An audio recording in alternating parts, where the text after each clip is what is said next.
फलां की टिकट छोड़ें और फलां की टिकट छोड़ें और दुपट्टा पहन लें। जी, पटका कहते हैं या जो भी कहते हैं आप। Order in the house please. एक झुर्नू ज़दा इलेक्शन के नतीजे में और आज हर चीज सामने आ चुकी है कि वो फ्रॉड इलेक्शन किस तरह हुए, किस तरह जुनूबी पंजाब के बाज़ लोगों को मजबूर किया गया कि आप फलां की टिकट छोड़ें और फलां की टिकट छोड़ें और वो दुपट्टा पहन लें। जनाब स्पीकर, सारी दुनिया जानती है। जी, पटका कहते हैं या जो भी कहते हैं आप।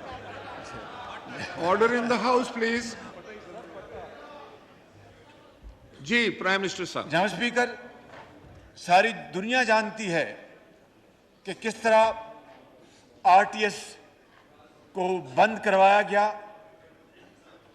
और पाकिस्तान की 75 साल तारीख गवाह है कि इलेक्शन के नताइज, आप भी एक निस्फ शहरी इलाके और निस्फ देहाती इलाके से आपका ताल्लुक है जनाब स्पीकर, तो आप मुझसे बेहतर जानते हैं कि शहरों के नताइज हमेशा देहातों के मुकाबले में जल्दी आए। ये तारीख में पहला इलेक्शन था कि देहातों से चंद घंटों में नताइज आने शुरू हो गए और शहरों के नताइज कई कई हफ्ते महीनों इल्तफा का शिकार हो गए।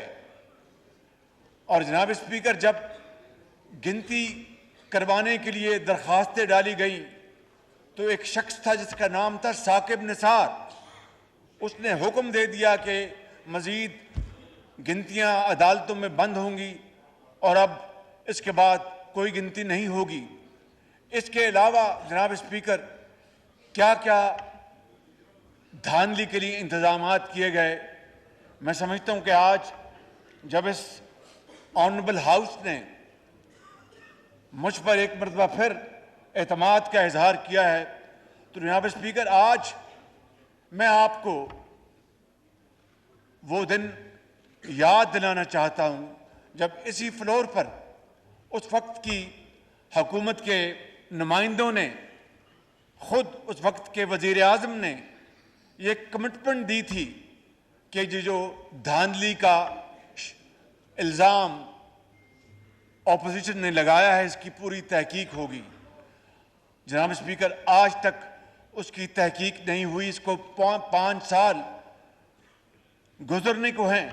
मैं आज अपनी तरफ से और इस मुअज़्ज़ज़ ऐवान की तरफ से आपकी खिदमत में ये मुतालबा पेश करता हूँ कि आप उस धांधली की भरपूर तहकीक करवाएं और दूध का दूध और पानी का पानी होने दें ताकि पूरी कौम को पता लगे कि किस तरह मैंडेट चुराया गया।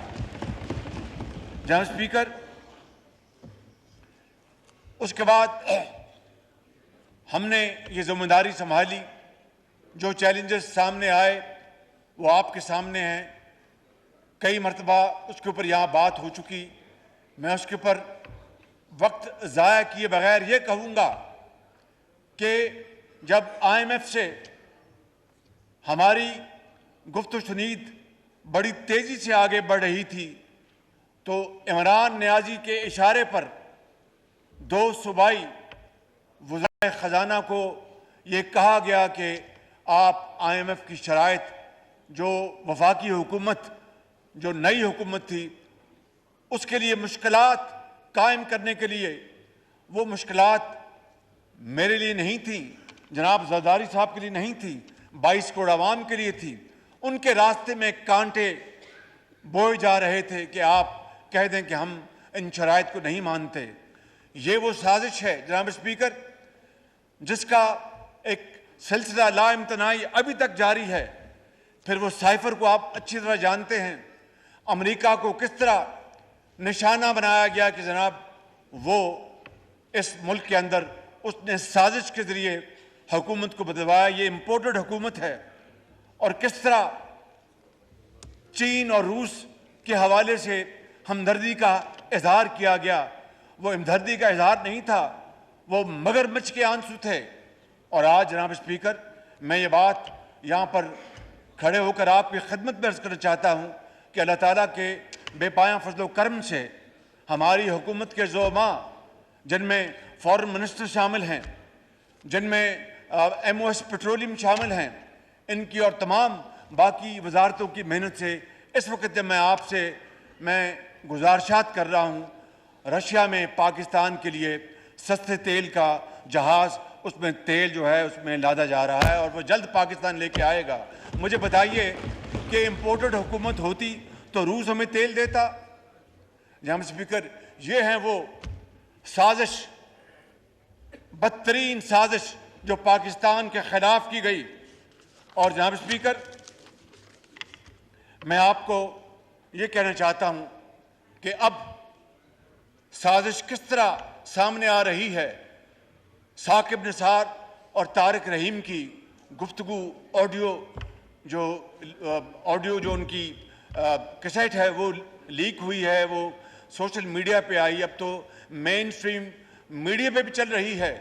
और वो साजिश खुल के सामने आ गई कि वो साकिब निसार जिसने जनाब स्पीकर इलेक्शन PTI को जितवाने के लिए धांधली का एक बाजार गर्म किया, शेख रशीद, जिसको मैं शेख हरम कहता हूं, उसके हलके में वो बतौर चीफ जस्टिस नहीं, उनके पॉलिटिकल एजेंट बन के वहां पर पहुंच गए।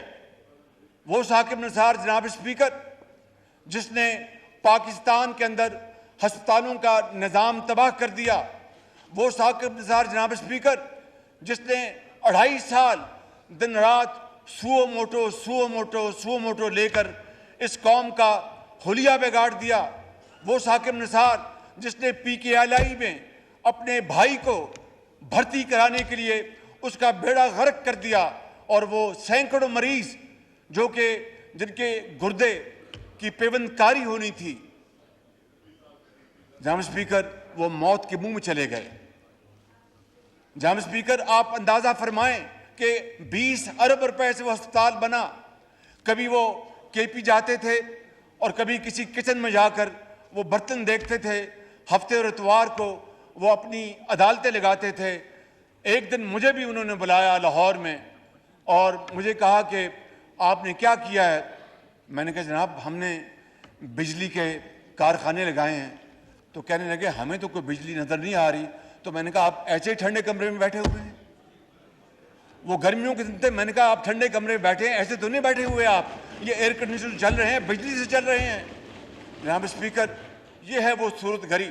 और आज वो साकिब निसार जिनका किरदार पूरी कौम के सामने आ गया है, वो कह रहे हैं तारिक रहीम को, हाय साहब वो देख लेना, वो फलाने ਨੂੰ वकील कर लो। तो हाँ जी हो रहा है जी, बिल्कुल हो रहा है।